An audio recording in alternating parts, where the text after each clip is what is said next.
If you are wondering if we have dual app feature available on the Motorola Moto G56, then the answer is yes, we do have one. In order to find it, we need to open settings. Next, in settings, we're gonna scroll down until you find apps.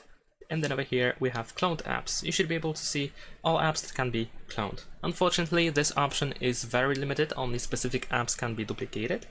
But if you want to create a declone, then of course we can press this plus button. If you want to clone other apps and that are not listed over here in this menu, then we can use the secure folder instead. So you can go back to the settings, open security and privacy, scroll down over here and go to more security and privacy, and then you should be able to find secure folder. So if you set up the password, then you should be able to add app from the list of installed apps that you have on your phone, so that you can create a second version inside the secure folder, and it can be used as the duplicator, pretty much, duplicator of apps. Thanks for watching, leave a like and subscribe.